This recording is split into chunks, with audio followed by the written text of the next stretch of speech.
This is the Patriots Drive Podcast. We are all Patriots. Where we discuss, analyze, and answer questions to all things happening in the NFL and with our New England Patriots. Now, here's your host, Cole Kelly.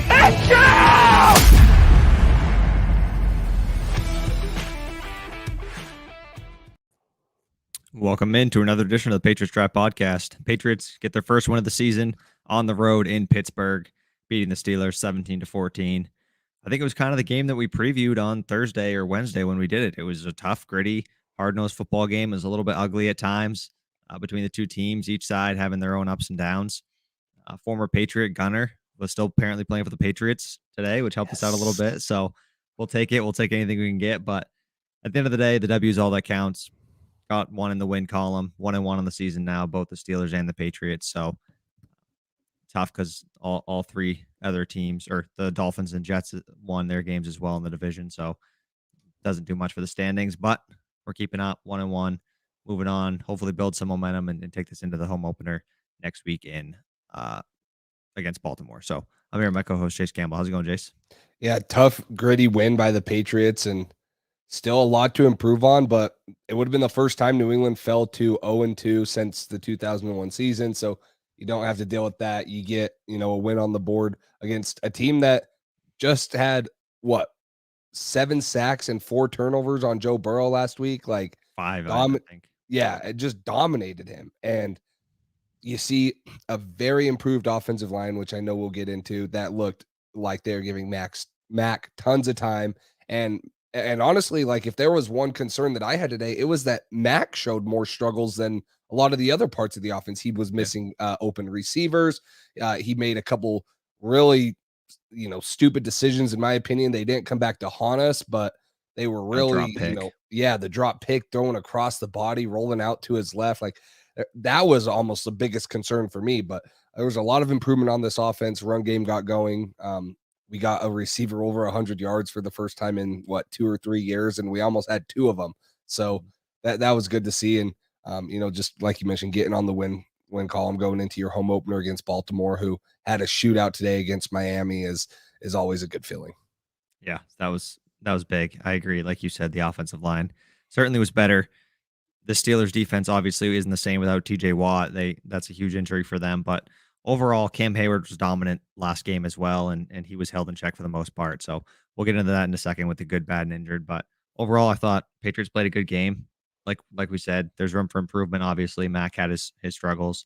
The defense had some ups and downs. The Steelers had a couple drives where they kind of looked like they were getting things going, but then when they needed to, the defense got the stops they needed to make and got the turnover on special teams. And that was, at the end of the day, that was the keys of the game. Was we made the plays that needed to be made when they needed to be made, and the Steelers didn't. And that's kind of the story of the game with the Dolphins last week. Was they just made a few plays that changed the game, and it was too much for us to overcome. And this week we made the plays on key situations on third downs and got some stops late in the game, even though our offense wasn't cruising until that final drive where they ran the clock all the way down. But let's hop right into it. Let's hop right into the good, bad, injured. Let's hop into our first good of the game. Who did you think, or what position group or what specific player did you think had the best game? Yeah, the first good for me is going to go to Nelson Agholor. 6 receptions, 110 yards, and 44 for his longest, 6 targets, and a touchdown. That touchdown grab was a huge momentum swing too. Mac, just kind of threw it up there to him, and he goes up and high points it and wrestles it away from the defender and waltzes into the end zone. And I think this is the Agholor that all Patriots fans wanted to see, a deep threat, a guy that can get open down the field and make some big plays. And this is really, in my opinion, the first time we've really seen him come out like that since we signed him last season. So Nelson Agholor coming out, first 100-yard receiving game, like I mentioned, since 2020, maybe 2019, I think it was. Big time production from him, and you hope that can continue to happen from him, because that would be big for the Patriots passing game. Last one, did you say was Edelman against the Seahawks? I thought it was, someone said it was Dimey Bird, but you're right. Demir Bird? Someone said it was Demir Bird against Carolina, which would have been 2020. Yeah. Really? So maybe okay. that was a couple games after the Edelman one, but that's what I read on Twitter. I know Bird had that big catch against, I thought it was the Texans, when Hmm. Cam Newton threw that like 50-yard bomb and Bird made that good adjustment over his head. That would have been my guess for if there was a Bird game. But anyways, yeah, Aguilar was awesome. He's been much more of the player that we expected him to be this season. I mean, if you look at his average yards per catch, yards per reception today, it was 18.3 yards. He was right around 18 with the Raiders that year that he had. That was really great. So this is kind of the more of the receiver we've been looking for. I didn't think Aguilar would be the guy to go up and make the contested catch like that, but he mossed him, spun out, ripped the ball from the guy, and scored the touchdown. And that was awesome to see. So getting some production from Aguilar has been great. Um, and another guy at the wide receiver position who I'd put second on my good list is Jacoby Myers. I mean, we keep talking about it, Mr. Reliable. He had 9 catches for 95 yards, no touchdowns, but every time it was a third down or he needed a big catch, it's not that he would have the most separation or anything, but Mac would find him and make a great throw, and he would make a great contested catch. He almost had a couple more too, um, but Mac clearly has good chemistry with Jacoby, and they're always on the same page. It seems like so. Jacoby was another one who made a huge impact in this game, and it definitely wouldn't have been the same without him. Yeah. What's up, Light Shadows? Great to hop on here and talk about a win instead of a loss. But welcome in. We'll be reading your guys' comments all throughout the live. So make sure if you guys have any questions, comments, or anything, pop them down below. But no, Jacoby, 13 targets too. And it was evident right from the start. Like Mac Jones was going to go at him and he was going to trust him. And he almost had another great catch on third down. And in my opinion, he mistimed his jump a little and was kind of coming down when it came off of his hands. It was on a third and long. He has another 3rd and 16 catch where he almost gets the first down, makes it like 4th and 2 and stuff. But no, Mr. Reliable.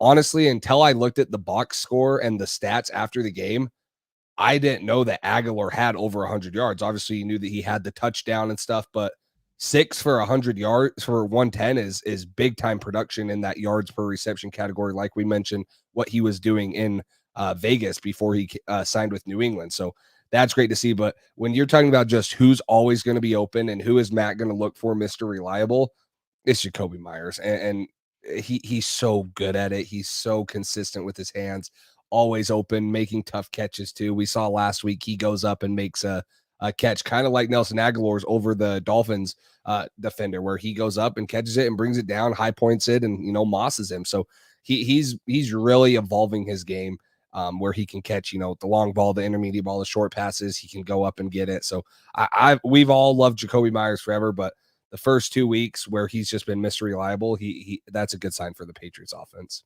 It's funny how every receiver on our team is making contested catches except for Devontae Parker, but we'll leave that to a little bit later. But who'd you have next on your good list? Yeah, the next person I had, and you mentioned it, Casey Hayward is probably the next best defensive lineman on that team, other than TJ Watt, and TJ Watt's out, obviously. And Cole Strange minimized him. Like, Cole Strange was impressive today, and he wasn't getting too much help on him. He was stuck one-on-one with him. He would reach him in zones. He would get to the second level. I was very, very, very impressed with Cole Strange, and I'm not going to say that this justifies him being a first-round pick right now, but you can see why Bill Belichick targeted this guy just a little bit today. And obviously we'll see throughout the year if he continues to get better or what happens. But he is a very, very good athletic offensive lineman. And to do what he did today against Cameron Hayward is incredible. So I know I'm pretty sure I just said Casey before when I started talking about, but Cameron Hayward, that is a tough job to do. He's one of the best interior pass rushing defensive linemen. Quick twitch, physical, aggressive, and Cole Strange held his own against him. No sacks on Mac Jones by any of the offensive linemen. So that was huge. Yeah, he was awesome today, and like you said, Cam Hayward is dominant. He's a beast. He was unstoppable last week. So, Carlos, yeah, Jacoby is certainly looking like he's gonna keep bumping up that number on the contract in the future for the Patriots if they want him back this year. But I think he'd still take a hometown discount here to stay. But yeah, I thought Cole Strange was awesome. I mean, you heard the broadcast talking about it too, and I like that they went over some certain film points of Cole Strange and went over some of the plays that he did really well. So seeing him in that entire interior of the offensive line hold their own against Hayward was awesome to see. And I think that's kind of just one of my other goods here was just the entire offensive line. I mean, so much better than last week. And this Steelers defensive line is still really good. And they can mix things up and send different pressures. And they got Brian Flores scheming things up too back there, helping out with Mike Tomlin. But that Steelers defense is very, very good. They always keep their team in the game, and they did the same thing here. But Pats found a couple ways to score, and they put some drives together when they needed to. So that offensive line was a huge help. And I think you kind of touched on it. Mac kind of struggled more than anybody else that we noticed on the offensive side of the ball.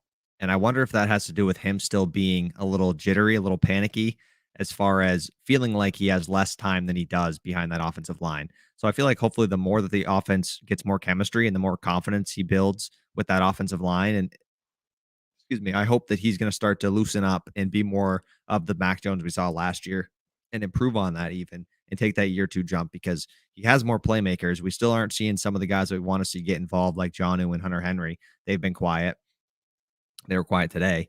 So Devontae Parker as well. It's kind of just been the Nelson Aguilar and Jacoby Myers show as far as the offense goes, along with the running back. So I thought the run game was good, sticking behind that offensive line, and then pass protection, play action, all that stuff. The O-line really helped us win this football game for sure.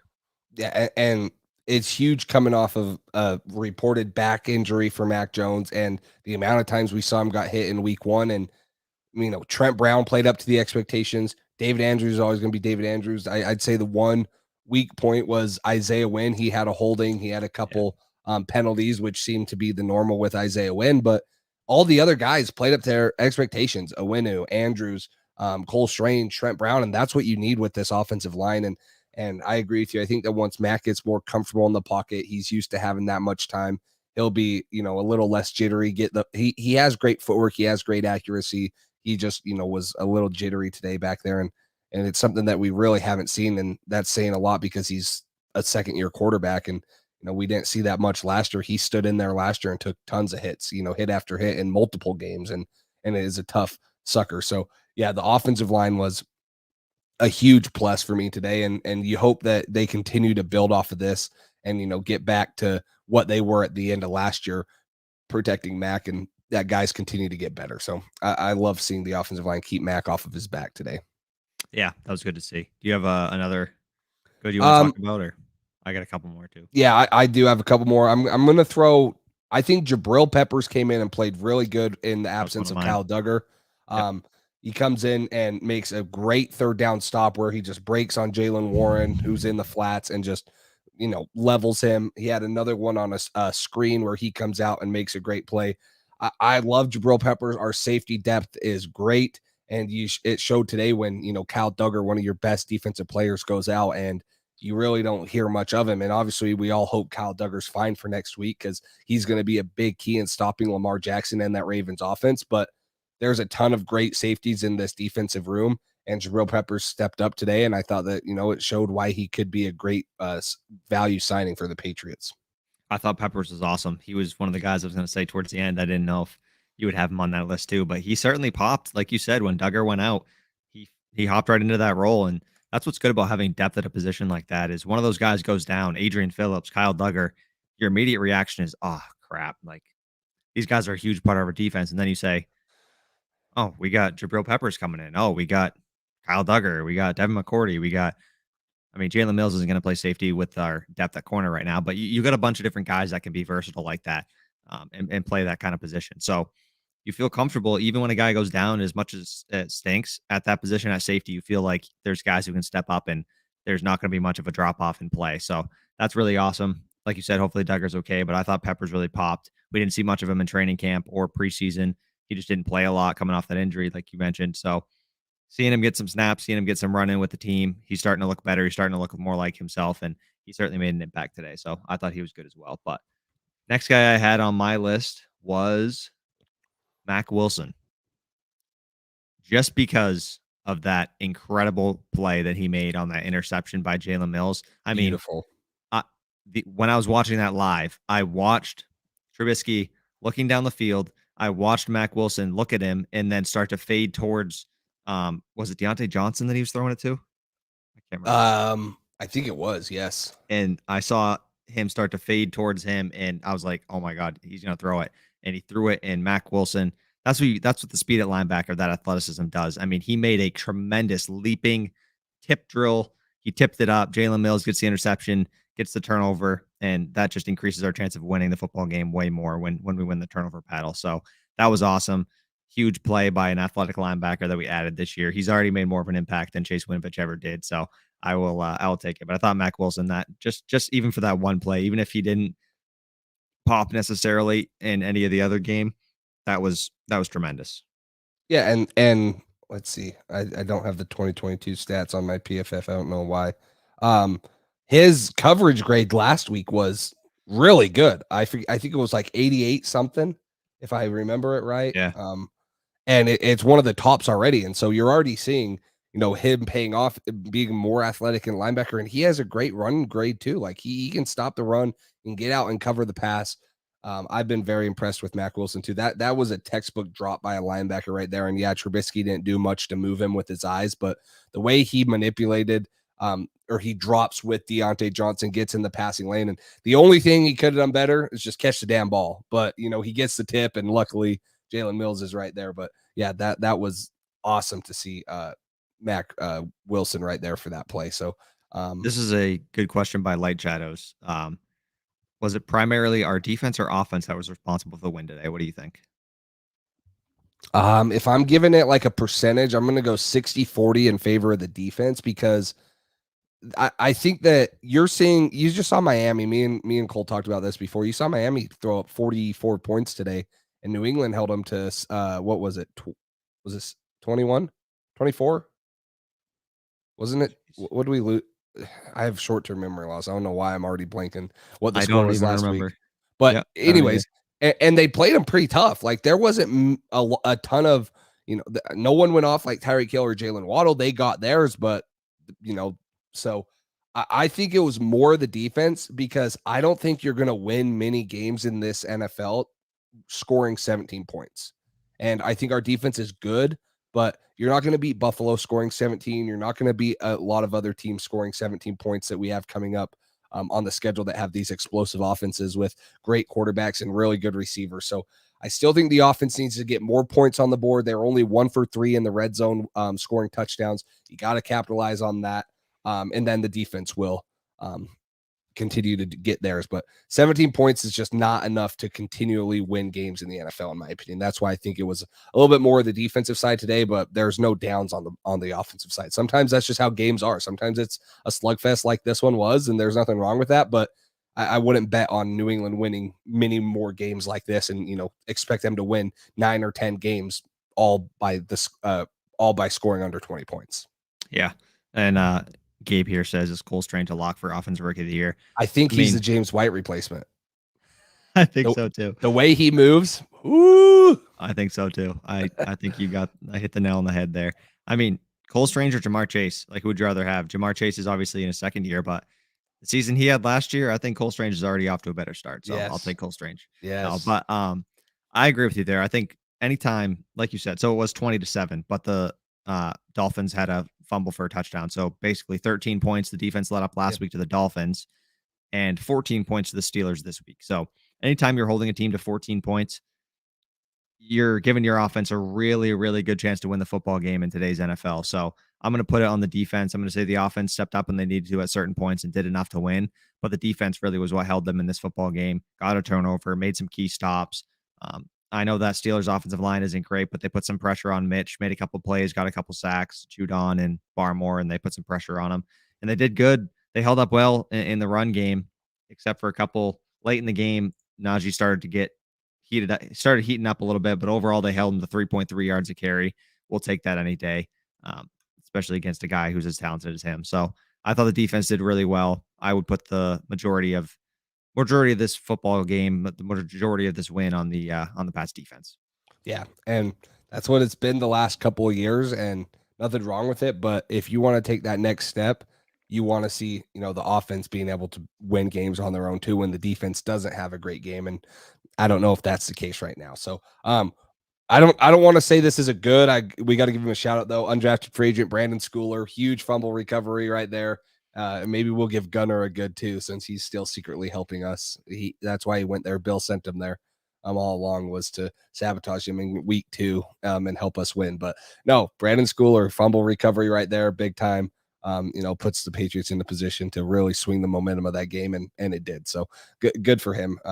It's awesome to see guys like that earn a spot the hard way, be rewarded for that. He was the last guy that I was going to throw in there as well. Yeah. Just for that. I mean, that's Yeah. a big play. And then Carlos here says our run defense isn't extremely consistent, but it looks light years better than last year. Godjaw looks great. I will say you noticed the drop off when Godjaw went out, but there were still guys that stepped up. Dietrich Wise looked good. Judon held his own. A couple different guys stepped in there and made us still competitive in the run game. But I do agree. I think Godjaw has been a lot better and more consistent this year than last year. It's weird. We're really good sometimes, and we're stuffing them at the line of scrimmage or getting tackles for loss. And then other times we just, I don't know. I mean, the other team gets paid too, so they make plays. It's not the end of the world, but I definitely think that's a very accurate comment here from Carlos. Is they look a lot better this year than last year, but there's times where we're inconsistent and we let up some big plays. Yeah, and I thought the run defense was pretty dang good. Like you mentioned, like 91 yards today rushing by the running backs. Like that's nothing to write home about by them, especially when you have a guy like Najee Harris. I don't have many complaints about the run defense. I don't think it was phenomenal, especially with the way the offensive line for Pittsburgh is. It's not like you were expecting them to, run for 150 yards and you held them to 91. But I agree. Godchaw, I think you saw Bill Belichick give him an extension after a crappy year he had last year. You saw him give him a hefty extension. We all have high expectations for Barmore. Judon did good in the run. We have some linebackers that are really good in the run and athletic enough to get out in the pass. So all in all, I think this is we're continuing to see an improved front seven from this Patriots defense. And Lawrence Guy, did some good things in there. Dietrich Wise continues to do good things in there. It's not, like you got a TJ Watt, Micah Parsons out there, but you got a lot of guys that play quality, hard-nosed football that can get the job done. And you just continue to hope that they stay healthy and they continue to, go by committee and they are able to get the job done both in the run game and in the passing game. So I've been pretty impressed with our front seven so far, both run and pass. 3 sacks today is another, like I mentioned, not a good offensive line, but still you're getting 3 sacks on Mitchell Trubisky. That's good. Especially he's mobile. He can get out of the pocket and evade some of those. So I agree. I thought that was good as well. I think I've been more disappointed with our cornerback play than our front seven. I mean, just during training camp, we heard a lot about how great our secondary is performing. Jalen Mills was locked down on Devontae Adams for a day or two. And Jalen Mills, I feel like, hasn't been as good as we expected from all the reports out of camp and what we had seen. He's kind of dropped down a little bit. Last week, he had a tough week. This week, I noticed some big plays on him. It's tough. He's faced some really great receivers, but at the end of the day, you're the new corner. You're the new CB1. That's who you're going to have assigned to you. So our secondary has disappointed me a little bit as opposed to, well, not our full secondary. Our cornerbacks have disappointed me a little bit. This is kind of more what I expected them to be as far as the total group. So the front seven really has been stepping up and saving our secondary a little bit. Yeah, I thought that today Jalen Mills was just too conservative. He gave too many easy completions to Deontay Johnson. I don't know if he didn't feel comfortable, if Bill and them, were just giving him the quick, easy. There's too many pitch and catch throws from Trubisky, and it didn't hurt us too much, but you get a good quarterback in a rhythm like that where he can just catch it and sling it out there and then let the receiver do the work. Like that does wonders for a quarterback's confidence and what he's seeing on the field. So I would like to see a little bit more aggression from the corners, a little more press coverage and being able to take away some of these easier throws and make them earn it a little bit more. But I think that's kind of what maybe Bill is doing to counteract. We don't have the strongest cornerbacks. We don't have a ton of guys that can just go out there and lock up a true number 1 or 2 wide receiver like JC Jackson, Stephon Gilmore, the guys that New England's had in the past. We don't really have that anymore right now. So that's kind of something that Bill's going to be playing with this year. And hopefully we see a little bit tighter coverage at the line of scrimmage. Yeah, no, I agree with you there. It looked like he was playing soft coverage sometimes and just playing it really safe as if he was going to get burned over the top badly. And I mean, Deontay Johnson makes some ridiculous catches, though. Like that 2-point conversion was insane. You saw Jalen Mills just clapping, like just good catch, dude. There's nothing I can do about that. That catch he made against the Bengals last week was absolutely ridiculous. Yep. He's a great receiver. He really is. But at the end of the day, it's the NFL. These are the guys you're going to be tasked with when you're the number one corner for the Patriots. So um, I thought he struggled a little bit, and he hasn't been as good as he was in training camp at the early part of the season. But he hasn't had great matchups. Speedsters and Tyreek Hill and Jalen Waddle. I know Jonathan Jones was on Tyreek Hill mostly, and then you got Deontay Johnson, like Carlos says here, more of a slot guy who plays outside as well. So I don't know. I don't know. I expected a little bit more out of Jalen Mills based off last year. I thought he played better than people expected, and then in training camp we heard so many good things about him. So a little Tavai shout out here from Kieran, Siri. He's got the Baby Yoda with the Celtics That's what hat I on. right there you go, Cole. But yeah, Tavai, that was a good sack. That's why Bill kept him just for this game for the Steelers for that one sack. So now he's gonna get cut. Bring Cameron McGrone up. Yeah, there we go. Jelani Tavai, that's the guy right there. You got any other good ones, or you want to move on to the? Oh yeah, actually, I want to touch on this real quick. Yeah, go ahead. That Judon play was awesome. Good. Before Judon came here, I remember he had an interview with Aqib Talib, I believe, and he was talking about Belichick will use you in situations like that, and he uses players in a lot of different scenarios, puts you in advantages for you, and then also mixes things up, and sometimes he'll do that. And he dropped into coverage there against Najee Harris and made a tremendous play. He didn't turn his head around, but it was completely clean. He didn't hit him early. He just got in the way and got in the way of the pass basically on a huge play. I think that was that third down? It was third down. Yeah. Third down late. It was like 3rd and 2. Yeah. Huge play. So that was great by Judon. Yeah, it was honestly a great play call by the Steelers. You know, they caught Judon in a pill coverage where he had to go with Najee, and I think if Trubisky leads him just a little bit more, it's a lot more interesting than what it was. But because he had to come back to the ball, Judon was in great position and was able to get the ball out and force an incompletion. So I that is a great one to end on right here. Judon in coverage. Hopefully you don't live by that, but if he has every to do once it, in a while, every once in a while it. it's fine, right? So. Let's move on though to the bad. The first one for me, and we kind of hit on this, and it's not like I'm down on Mac Jones. He had 252 yards, a touchdown, and an interception. He didn't get sacked once, but he was at 21 for 35. He was at 60% completion percentage. And honestly, the one interception was just a bad read on Devontae Parker. He threw it behind him anyways. He should have, led him a little bit more to the middle of the field, but he shouldn't have thrown it in the first place. The second or the other one where it got dropped by Sutton, he's rolling out to his left, tries to throw it across his body, and it honestly was a gift that it wasn't intercepted.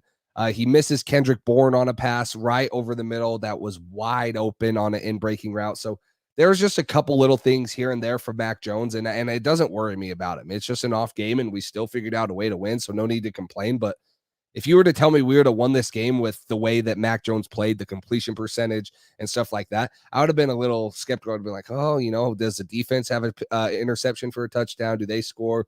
Yada, yada, yada. But he threw the ball down the field. He was finding guys open. He was consistently finding Jacoby Myers on third down and looked we would love for him to throw 250 plus yards a game. We'd just like his completion percentage to be up a little, and then maybe he'd be at 300 yards or something, because he did miss a couple wide open opportunities that would have been big. Oh, my headset unplugged. Sorry. No, I agree with you there. I think that he did struggle. He didn't look like his normal self.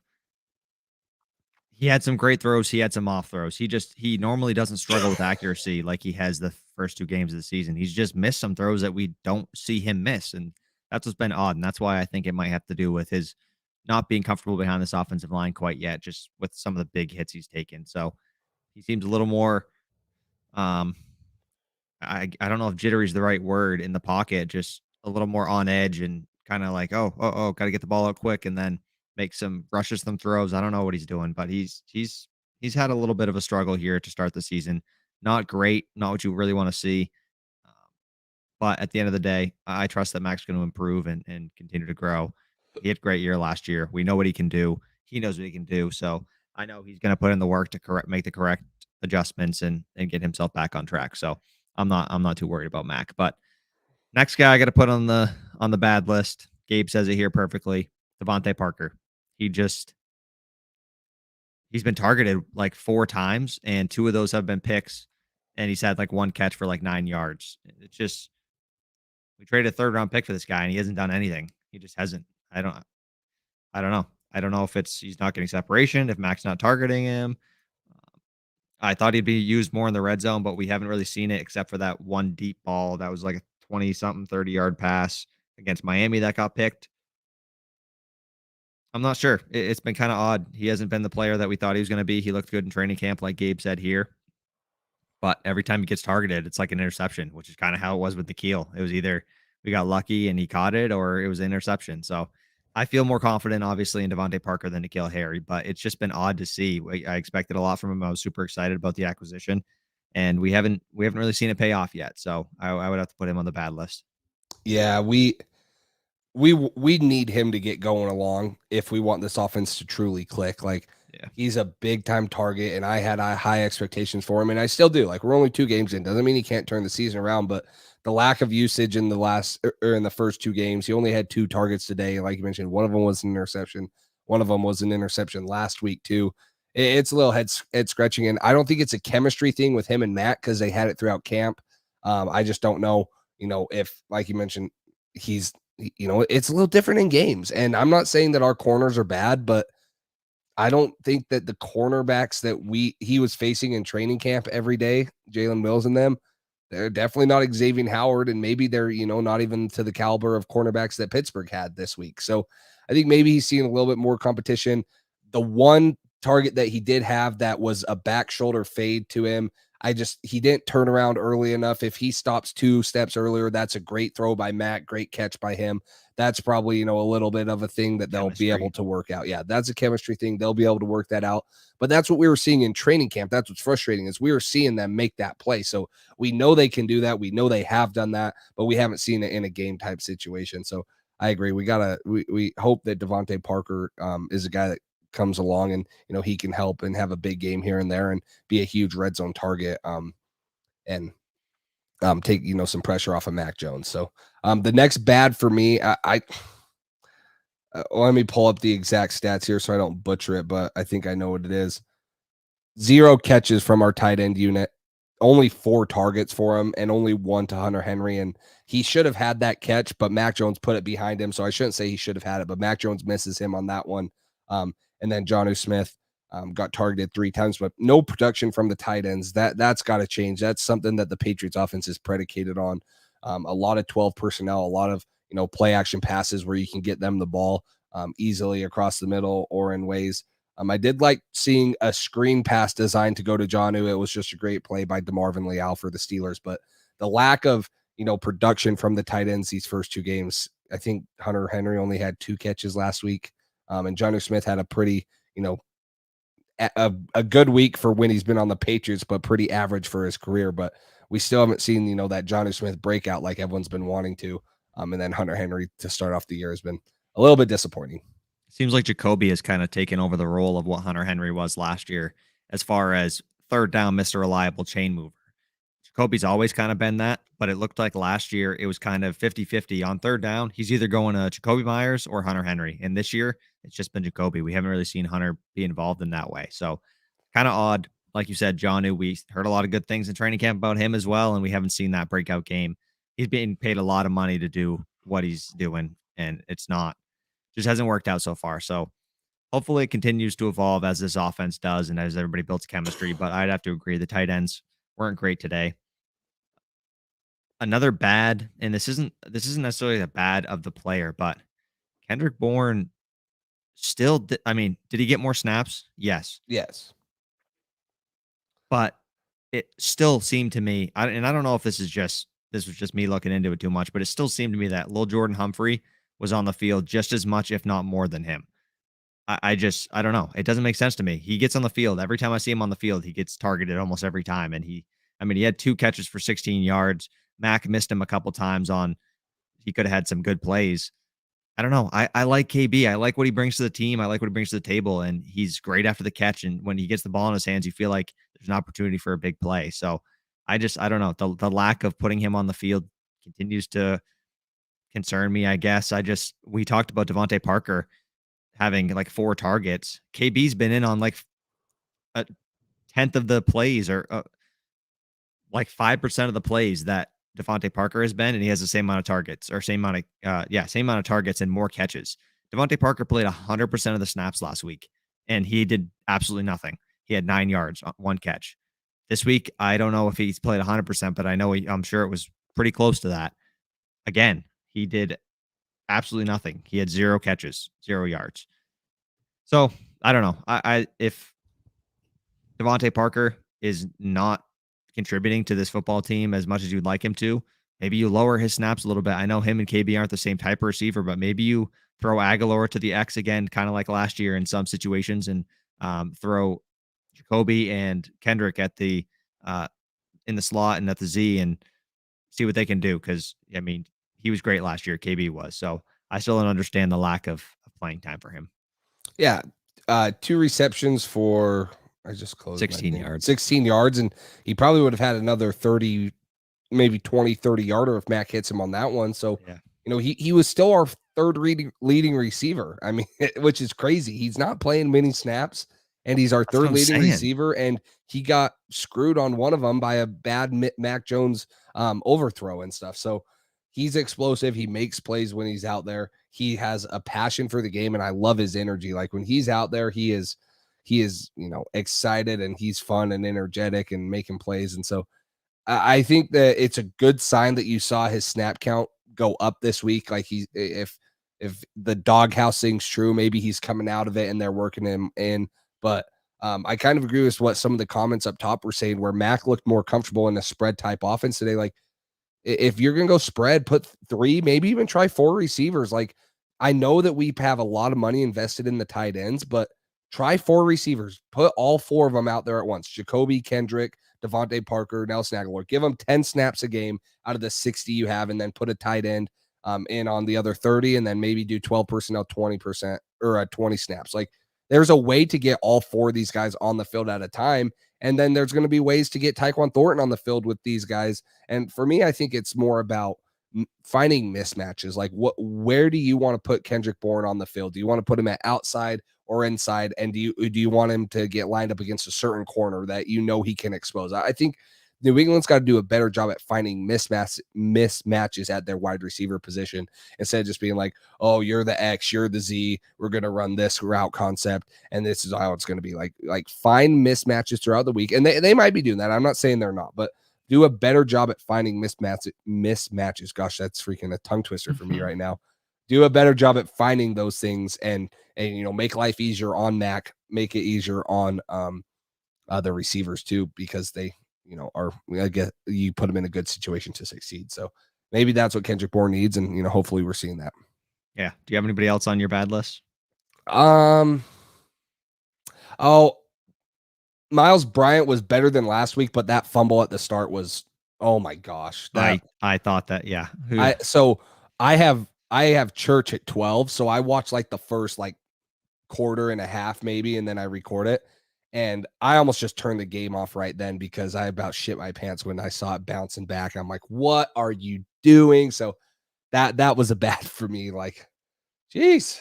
Yeah, that was a head scratcher. That was just, if you're receiving a punt over the shoulder, you should probably just let it go when it's near the goal line and just get away from it. You know what I mean? He had no awareness where he was on the field. That's probably an easy touchback. Luckily we got a touchback, but no awareness on the field. So yeah, that was bad. It is time to call the Nelson Aguilar experiment a success in New England. He's been better this year for sure, but $15 million or whatever he's getting paid is still a lot, but whatever. Yeah, just getting the ball in KB's hands, Siri. He was good last year. That I keep going back to it, but that play against the Titans where he toe tapped on the sideline, stiff armed a guy and scored. He makes plays. I don't get it. I don't know what's going on, but it is frustrating. Carlos says Wynn was bad in the first half, but he fixed it afterwards. I thought he had a couple plays where you definitely felt like he could have been better, but overall, I'll take what we got from the offensive line today. I thought it was good enough. It was plenty good enough to win the game. They definitely gave Mac enough time, and in the run game, they were good, created some holes for the running backs to exploit. Were they perfect? No. Sometimes the backs were stuffed at the line, and then they had to create a couple of yards extra on their own. So, but that's just football. It is what it is. We'll take it. We'll take what we got from the O-line today.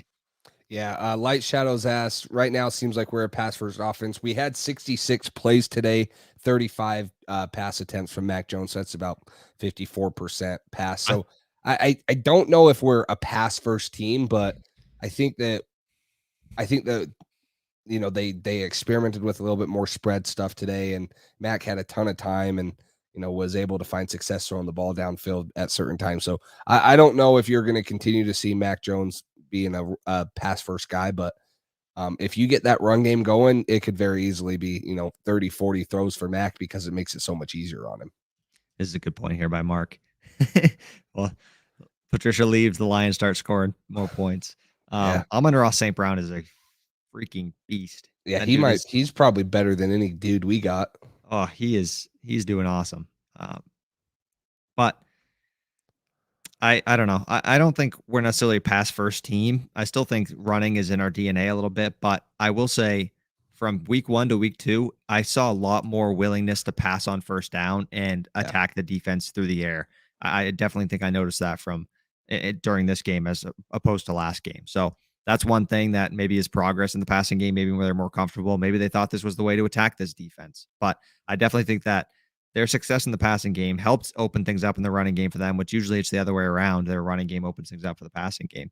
But I thought we were pretty balanced today. I thought this was more what I'd like to see from our offense as far as the splits go, not being afraid to attack the other team's defense through the air. And then when you need to run the ball, create and run the clock down in the fourth quarter when you need to. And when they needed to on that final drive, they did a great job doing that. So that's one thing that I'll throw on the good was that fourth quarter drive late in the game to close it out. The running backs were great. They were pretty solid on the day overall. Damian Harris, 71 yards, 4.7 yards a carry and a touchdown. And Ramondre had 5.2 yards per carry with 47 yards. So that is so sad that Amon-Ra We've St. drafted Brown, a lot of redshirt players over a lot of great receivers. So it is what it we're is. used to it, but we Whatever. took N'Keal Harry. That's okay. So That's all I got. any other bads before we get into the injured and honestly kind of a scary injury report, I'd say, or guys that were downgraded to out or looked hobbled up towards the end of the game? Yeah, I don't think I have anything necessarily that's bad outside of that really stood out to me. But we can get into the injured. I don't know if you have more updates than I do. I haven't checked Twitter since the game as far as the injuries go, but I know Duggar left with an injury. Godshaw left, but he came back late in the game. Bentley left, came back late in the game. So those two were two of them. And then I don't know if I saw anybody else. Did you? Did you say Damian Harris? Damian Harris, yeah, he said he was fine in the post game. Yeah. I don't know, but I mean, you saw him limp off, and it looked more of just like knee to knee.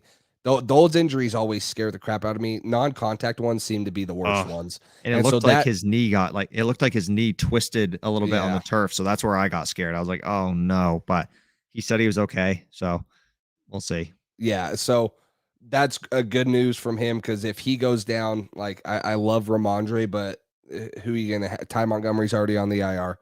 Is going to be Pierre Strong taking a ton of reps, or you going to overwork Ramondre? So that's a good sign. But yeah, that's really all I can remember. And I'm looking, Kyle Duggar will probably be the main one to check throughout the week since he didn't come back throughout the game. He was downgraded to out. And so you'll check the injury report for him, make sure he's good to go. And then obviously we'll talk about it in our pregame show on Wednesday. So over under 10.5 games before McDaniels is back. Dude, I want McDaniels to do good. But when I saw them lose, I was like, what are the odds he just like, because he already just stunk it up in Denver and came back. He will probably always have a home in New England. What if he just, I'll just come back to New England and mentor Mac Jones and this and that. But I take it over Matty P. I'll say that. Yeah. So we'll see. We'll give you guys more updates on the injuries as far as those go later in the week when we do our preview show, obviously. But I think that's pretty much all I got for today. I don't know if you had anything else you wanted to touch on before we wrapped up, but no, I mean, good to get in the win column today. next week's big home opener against Baltimore. Baltimore's offense looked good. And it's always a challenge to stop Lamar. Rashad Bateman has been doing good things for them. Mark Andrews. Mark Andrews is always a mismatch nightmare. J.K. Dobbins will probably be back next week too. Yep. Mark Andrews is another guy, and Adrian Phillips can cover, but you'd like to have a bigger body guy like Kyle Duggar on him, plus have him for Lamar. So you really hope Kyle Duggar is good to go this week, and that they can go out, and we both had them losing this game in our pregame or in our preseason. The Ravens game, yeah, that's what I meant. But I really think if the Patriots continue to play like they did today, if they continue to get better, and we see the improvement that we saw from week 1 to week 2, that this is going to be a lot closer than a lot of people think. And Bill Belichick always has some way to slow down the Ravens and figure out a way to beat them. So this will be a fun game and a really good home opener. Yeah, I agree. I think it's going to be a fun game to watch. And Duggar is a huge part of stopping Lamar in the past. So we hope we can see more of him. Hopefully he gets healthy. He's a very physical player. So health is a big thing there. Not that other guys aren't, but Duggar certainly is more physical than some of the other guys on the team. So we'll see what happens. It's going to be certainly a fun, exciting game. Home opener. Crowd's going to be into it. A tough challenge. This Ravens team they're going to try to bounce back off an ugly loss against the Dolphins. They were up 3 scores and blew it to Tyreek and Jalen Waddle, basically. So tough look for them, but they're going to be ready to go. Coming into New England, coming into Foxborough. It's going to be a fun one, though. I'm excited to see them try to upset the Ravens. I'm sure the Ravens are going to be favored over the Pats here at home. So it's going to be a good one. It's going to be fun to watch for sure. Should we just invite him on this live stream, Gabe, and let him vent, and we'll talk to him. We'll get all the answers for you. I think it's a good idea. That's a good idea. We can get the inside scoop from KB here. From KB himself. So before we hop off, one more thing, guys. If you guys don't know, we are partnered with Underdog Fantasy. Underdog Fantasy on the App Store or underdogfantasy.com. We do all of our pick'ems for our pregame show with them. Today, did you put a bet in today or a parlay or? I didn't today, but I did the other day on Thursday night. Yeah, I did one for the Patriots game, and I got 3 out of the 5 correct, and so didn't win anything, obviously. But Underdog Fantasy is going to match your first deposit up to $100 when you use code PATSDRIVE. There's pick'ems, there's daily fantasies, and what's cool about it is they're matching your first deposit. So you want to put in $50, you're going to get another $50 for free to go bet with that, and make some money off of that. Hopefully you guys can compete with us, follow along with us whenever we update our picks or do our pregame show. You can follow along with who we're picking, and we're no betting experts, but we like to have some fun and see if we can win anything. So make sure you guys go to underdogfantasy.com, use our code to get that discount. So anything else, Cole, before we hop off? And we see you guys again on Wednesday for the pregame show. Yeah, if you guys end up using our Underdog link, just feel free to send it to us on Instagram telling us you did that. Send us your parlays and your bets and why you're doing what you're doing, and just be involved. It's fun. I didn't do a 5-leg parlay, but I did do a parlay with Mac and I think the under on Trubisky or something for passing yards. So I did do that. I forgot about that. I did that earlier this week though. So it's fun though. I like Underdog a lot. It's been fun to use, and we're just going to keep getting more involved hopefully with it over the course of the year. But like Light Shadow says here, if you guys are a Pats fan, share this channel with a friend who you think would like it as well. Subscribe, like the channel, all that good stuff.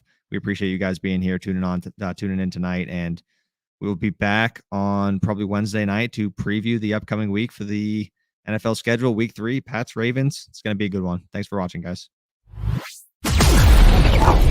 Thanks for listening to this edition of the Patriots Drive podcast. Follow us on social media to stay up to date with all things New England Patriots. Make sure you tune in to the next episode and check out patriotsdrive.com for more great content. We're on to Cincinnati.